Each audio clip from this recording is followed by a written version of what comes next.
নমস্কার বন্ধুরা, Trihans lifestyle and mom চ্যানেলে আপনাদের সকলকে স্বাগত জানাই। আজকের পর্বে বাচ্চাদের আরও একটি পুষ্টিকর রেসিপি নিয়ে আমি হাজির হয়েছি।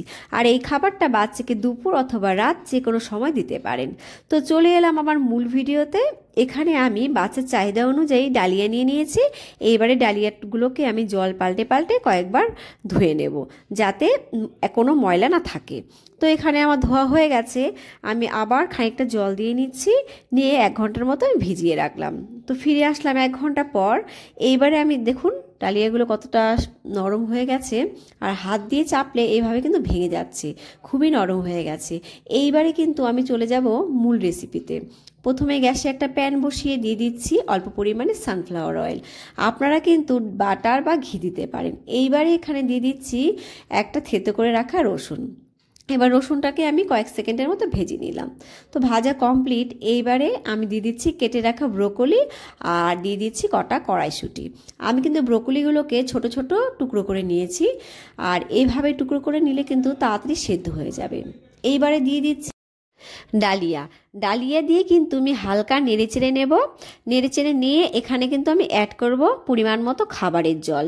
ডালিয়া কিন্তু বাচ্চাদের অনেকক্ষণ ধরে পেট ভরে রাখে, তাই কিন্তু ডালিয়া বাচ্চাদের রাতে খাওয়ালে রাতে কিন্তু অনেকক্ষণ পেট ভরে থাকবে, আর ঘুমটাও কিন্তু বাচ্চাদের ভালো হবে। আর এইবারে কিন্তু আমি এখানে অ্যাড করে দেব অল্প নুন। আর আমি কিন্তু আমার বাচ্চার খাবারে 6 মাস থেকেই নুন ব্যবহার করি, কারণ আমাদের ডাক্তার বলেছে যে নুন না খাওয়ালে বাচ্চাদের নাকি আয়োডিনের ঘাটতি হতে পারে। তো আপনাদের ডাক্তারবাবুরা যা পরামর্শ দেয় সেই পরামর্শ অনুযায়ী আপনারা নুন ব্যবহার করতে পারেন বা নাও করতে পারেন। আর এখানে কিন্তু আমি ঝালের জন্য দিয়ে দিয়েছি একটু গোলমরিচ গুঁড়ো। আর আজকে আমি আমার ছেলের খাবারে নর্মাল নুনটাই ব্যবহার করলাম।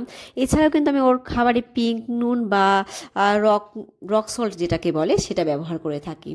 আর এই পর্যায়ে আমি একটু চেক করে নিচ্ছি ব্রোকলিগুলো সেদ্ধ হয়েছে কিনা। আর এখানে কিন্তু ব্রোকলিগুলো আর একটু সেদ্ধ হবে। আর জল যেহেতু শুকিয়ে গেছে, এখানে কিন্তু আমি হালকা গরম জল অ্যাড করে নেব।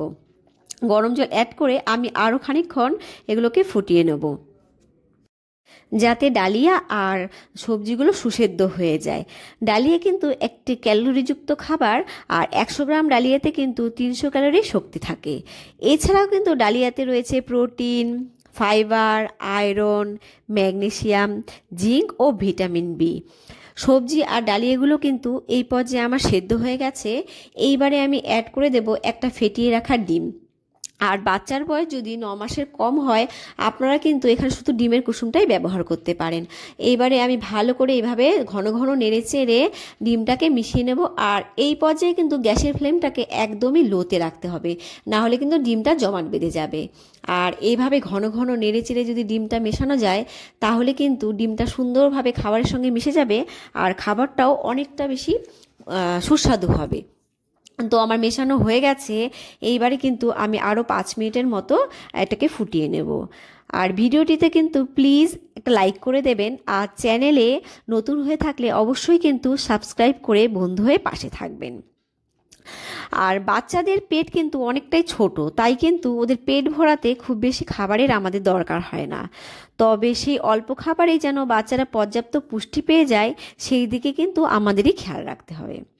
আর এই কারণেই কিন্তু পুষ্টিবিদরা বলে থাকেন একটি খাবারে বিভিন্ন রকম পুষ্টিকর উপাদানগুলো মিশিয়ে খাবারটিকে আরও বেশি পুষ্টিকর করে তুলতে হবে, যাতে বাচ্চারা অল্প খেলেও সেই খাবারটা থেকে পর্যাপ্ত পরিমাণে পুষ্টি পেয়ে যায়।